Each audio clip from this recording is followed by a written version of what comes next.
Hello, sports fans. Welcome to Spear Sports Central. Today, we're going to be going over my Week 14 college football predictions. So last week, I had a record of 15-5, and that brings my record on the season to 192-45. Kicking things off this week with the one game we have on Thursday or Thanksgiving. And by the way, happy Thanksgiving to all you guys watching. But that game is Memphis at Tulane. So this is a big game for Tulane because there's a chance they can make the college football playoff if they win out and either Boise State loses or the Big 12's complete chaos. But Tulane, they don't get an easy matchup this week, as they face a good Memphis team who's 9-2. But these are two very good teams in the AAC, and I think this should be a pretty good game. Both these teams are great offensively, as they're the two best offensive teams in the country. Tulane is averaging 40.5 points per game, which is actually fourth best in the country, and they rely on the run, rushing for 198 yards per game. For Memphis, they're scoring 35.3 points per game, and they throw the ball better, averaging 273 passing yards per game. Then defensively, Tulane is allowing just 17 points per game and 177 passing yards per game, while Memphis is allowing 22.6 points per game, and they're good against the run, allowing 108 rushing yards per game. But this is a tough game to predict. I could definitely see this game going either way. I'm going to take Tulane because they're home, and I think they're the better team on both sides of the ball. And I'm going to take Tulane to get the win here by a score of 27-21 in a good game that could really go either way. Moving to the games on Friday, beginning with Oregon State at Boise State. So Boise State has already clinched a spot in the Mountain West Conference Championship game, but they still need to win. Boise State has a great offense, scoring 41.2 points per game, which is third in the country, although they're coming off a bad offensive showing where they scored just 17 points against a bad Wyoming team. But Oregon State is not good defensively, allowing 29.5 points per game, and they can't stop the run, allowing 178 rushing yards per game. Then offensively for Oregon State, they also aren't great, scoring just 24.8 points per game, although they do have a good run game, rushing for 195 yards per game. Then defensively for Boise State, they're allowing 23.6 points per game, and they're great against the run, allowing just 106 rushing yards per game. But Boise State has won 9 games in a row, they make it 10, and they beat Oregon State pretty easily by a score of 38-20, as Genti has another huge game. Up next, we have Oklahoma State at Colorado. So Colorado is one of the 8 teams who can still make the Big 12 championship game, and they're going to need some chaos to happen. But they play a bad Oklahoma State team that's having a very disappointing season, sitting at just 3-8. Now, Colorado lost last week against Kansas, but I do think they can bounce back. Colorado is great offensively, scoring 32.9 points per game, and they face a terrible Oklahoma State defense that's allowing 34.1 points per game and over 500 total yards per game. Then offensively for Oklahoma State, they're pretty solid at scoring 29.6 points a game, and they have a good pass game from 279 yards per game. And Colorado is allowing 24 points a game and 216 passing yards a game. Now, Colorado was terrible last week, allowing 37 points to Kansas, but Kansas is a run-first team, while Oklahoma State isn't very good on the ground. But I do have Colorado getting the win. I think they'll win this game fairly easily. Their offense will have a field day against a bad defense, and Colorado wins by a score of 42-17. Up next, we have the Egg Bowl, that is Mississippi State at Ole Miss.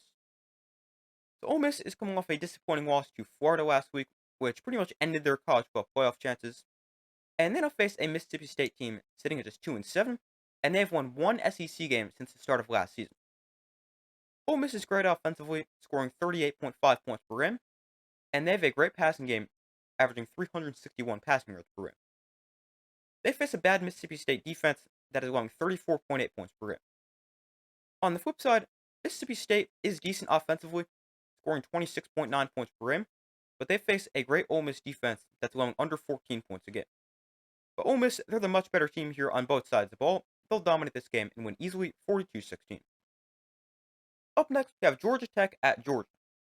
So Georgia's already clinched a spot in the SEC championship game, but they still need to be a pretty good Georgia Tech team, who's 7-4. Georgia Tech is solid offensively, scoring 27.9 points per game, and they have a great run game, rushing for 180 yards per game.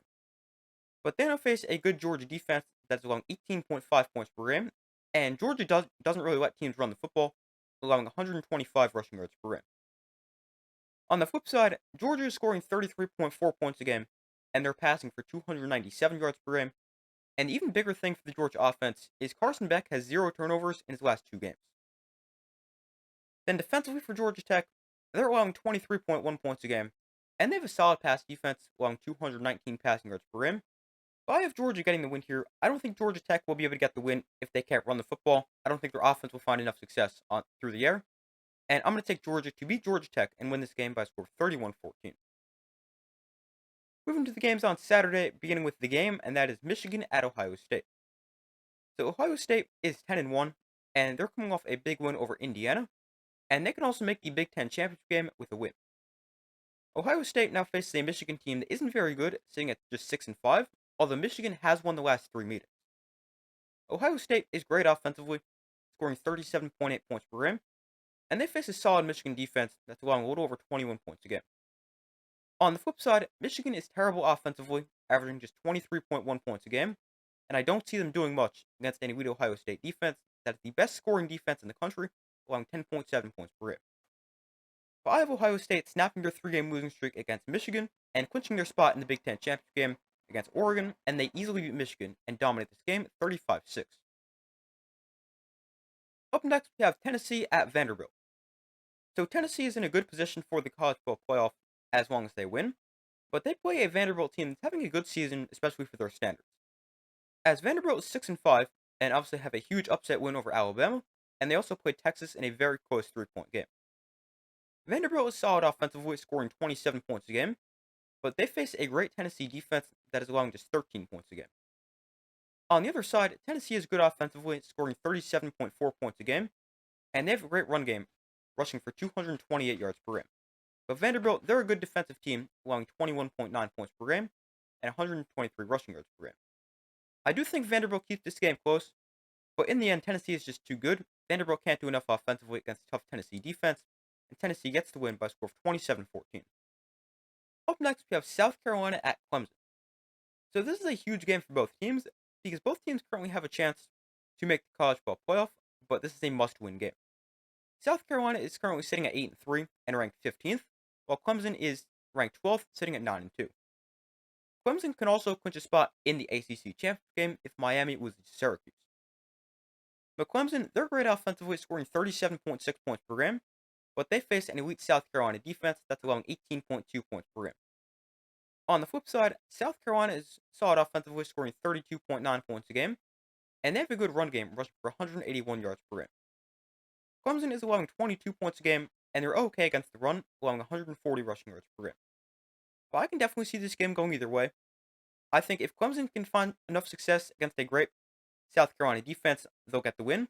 Clemson is home as well, and I'm going to take them to get the win. But this is a very tough game to predict. But I have Clemson getting the win by a score of 24-22. Up next, we have Northwestern hosting Illinois. So Illinois is solid at 8-3, and they play a Northwestern team that's not great at 4-7. Illinois is pretty good offensively, scoring 28.1 points per game, and they face a bad Northwestern defense that's allowing over 25 points per game. On the flip side, Northwestern is terrible offensively, scoring just 16.9 points per game, which is second worst among Power 4 teams. And they don't face a pretty good Illinois defense that's allowing 21.5 points a game. But Illinois, they're the better team here on both sides of the ball. I think they'll get the win and beat Northwestern pretty easily by a score of 36-10. Up next, we have Maryland at Penn State. So Penn State is 10-1 and coming off a narrow win over Minnesota, but luckily for them, Maryland isn't very good, sitting at just 4-7, and they've won just one Big Ten game all season.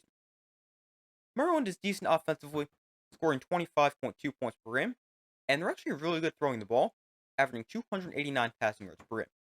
But they match up against a good Penn State defense that is allowing just 14.6 points per game and 175 passing yards per game. Then offensively for Penn State, they're solid, scoring 32.4 points a game, and they play a bad Maryland defense that's allowing nearly 30 points a game. Penn State, they're the better team here on both sides of the ball. I think they'll win this game by a score of 31-16. Up next, we have Miami at Syracuse.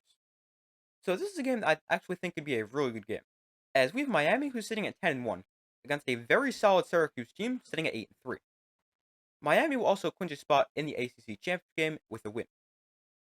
But both these teams are great offensively and have great passing games, as Miami is scoring 44.7 points per game and passing for 360 yards per game, while Syracuse is scoring 31.7 points a game and they're throwing for 361 yards per game. Then defensively, Miami is allowing 22.3 points a game and 194 passing yards a game, while Syracuse isn't great, allowing 27.8 points per game and 203 passing yards per game. But these are two very similar teams, which makes this game tough to predict. But in the end, I think Miami's got the better offense. Cam Ward outplays Kyle McCord, and Miami simply outscores Syracuse and wins its game by a score of 42-34. Up next, we have Cal at SMU. So SMU is 10-1, and they've already clinched a spot in the ACC championship game, and they play a Cal team sitting at 6-5. SMU is great offensively, scoring 39.3 points per game, and quarterback Kevin Jennings is one of the most underrated players in the country.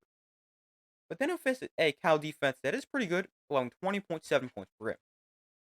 On the flip side, Cal is solid offensively, scoring 27.9 points a game, but they play a good SMU defense that's allowing 21 points a game.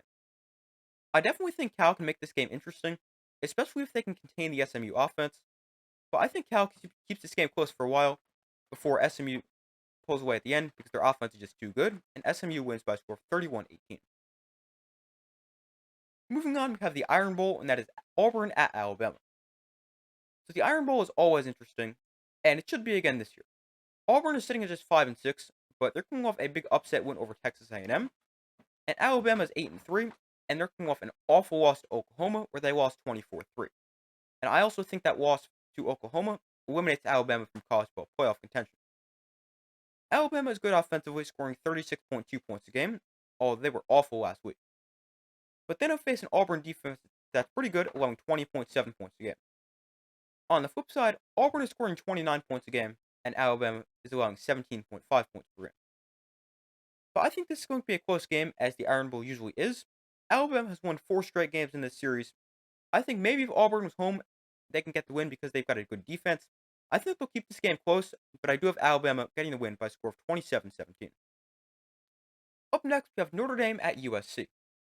So Notre Dame is 10-1 and currently ranked 5th in the college football playoff rankings. But I think they should be able to jump Penn State for that number 4 spot if they're able to convincingly beat USC. Because Penn State needed overtime to beat USC and won that game by just 3 points. But Notre Dame, they have the 6th best scoring offense in the country, scoring 39 points per game. And USC is decent defensively, allowing 21.2 points a game. On the flip side, USC is scoring 29.3 points per game, but they faced an elite Notre Dame defense that is the 2nd best scoring defense in the country, allowing 11.6 points per game. But Notre Dame, they're playing like arguably the best team in the country right now. They're also blowing teams out, and I think this is another convincing win for Notre Dame, and they win easily 38-16. Up next, we have Arizona State at Arizona. Arizona State is another team that could potentially make the Big 12 title game, and they will actually clinch a spot in the championship game with a win. But Arizona State now faces their rival Arizona, who's had a pretty disappointing season, sitting just 4-7. Arizona State is good offensively, scoring 30.5 points a game, and they have a great run game led by Cam Skattebo, and Arizona State is rushing for 187 yards per game. They face an Arizona defense that isn't very good, allowing over 30 points a game and 165 rushing yards a game. On the other side, Arizona is not good offensively, scoring 23.1 points a game, and they face a pretty good Arizona State defense that is allowing 22.8 points per game. But I have Arizona State getting the win here over Arizona by a score of 33-17. Up next, we have Arkansas at Missouri. So Missouri is 8-3, but I think they're overrated. But then I'll play an Arkansas team that's 6-5, and I could actually see this game potentially being an upset. Because Arkansas, they played Texas in a close game, they already upset Tennessee, and I definitely think they can make this game interesting. Arkansas is pretty good offensively, scoring 31.1 points per game, and they face a Missouri defense that's scoring 20 points per game. Offensively for Missouri, they're scoring 29.2 points a game, and they play an Arkansas defense that's not great, allowing 24.6 points per game.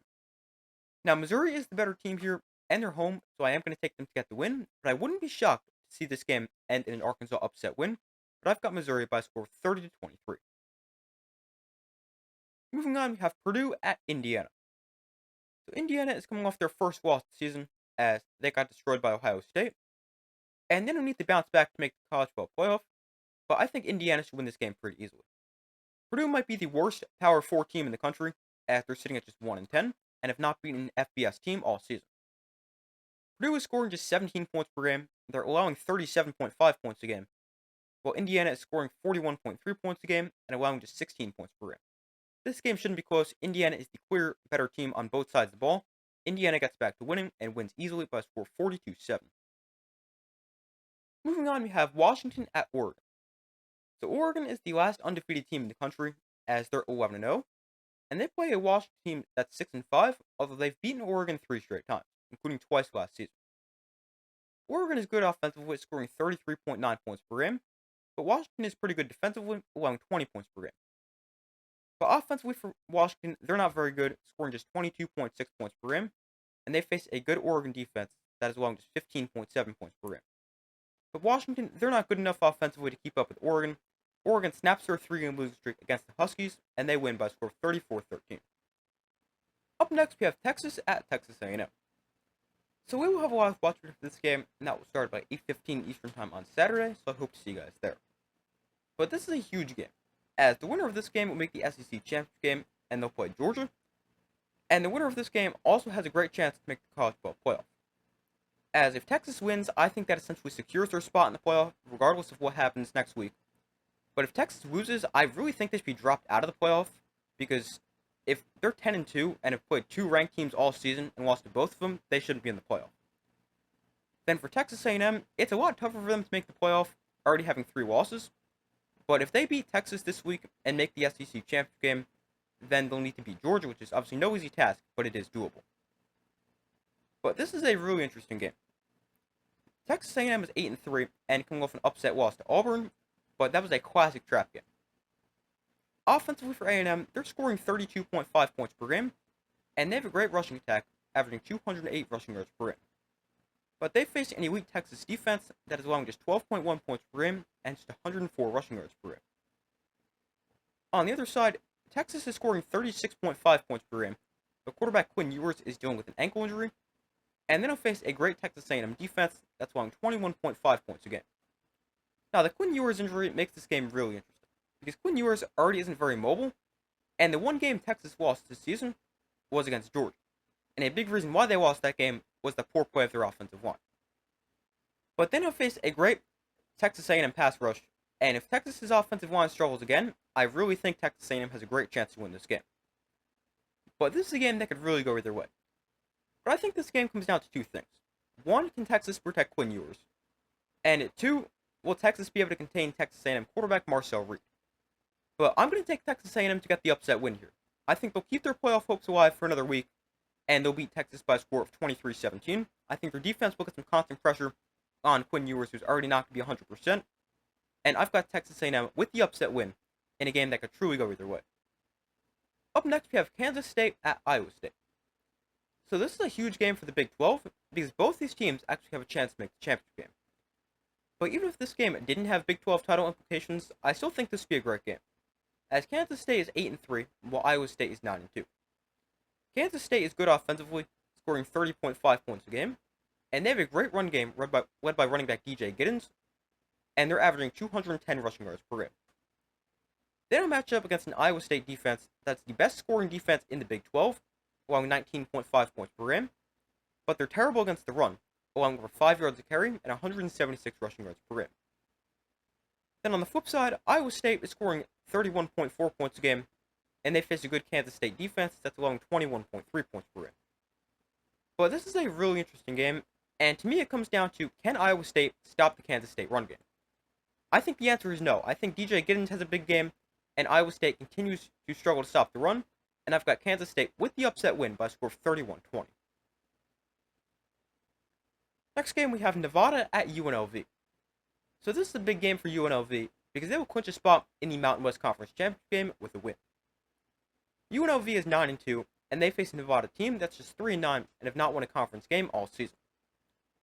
UNLV is great offensively, scoring 38.7 points a game, and they have a great run game, rushing for 245 yards per game. Nevada is not good defensively, allowing 28 points a game and 179 rushing yards a game.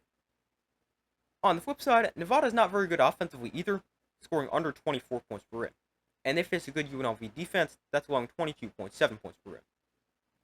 But UNLV is the better team on both sides of the ball. This game won't be close, and UNLV wins easily 38-17. And our final game, it is Houston at BYU. So BYU is another team who can make the Big 12 championship game, but they need some help. But first, BYU needs to do to do their part in beating Houston. But Houston, they're just 4-7, and they're the worst offensive team in the country, scoring just 13.6 points per game. But then I play a good BYU defense that's allowing 20 points a game. On the other side, Houston is pretty good defensively, allowing 22.3 points a game, but they face a good BYU offense that's scoring a little over 30 points a game. But BYU is the much better team here, and as long as they can score, which I don't really think they'll have to score much considering how bad Houston is offensively, but as long as BYU can score, they'll get the win, and I've got BYU winning easily 31-6. Well, those are my Week 14 college football predictions. Thank you guys for watching. Be sure to like this video, subscribe, turn notifications so you don't miss any of their upcoming videos. I do my best to post as often as possible. Be sure to check out the community tab of my channel, where you guys can vote on who you think will win some of these big games. But thank you for watching. Be sure to like this video, subscribe, turn notifications. I do my best to post as often as possible, and I will see you in the next video.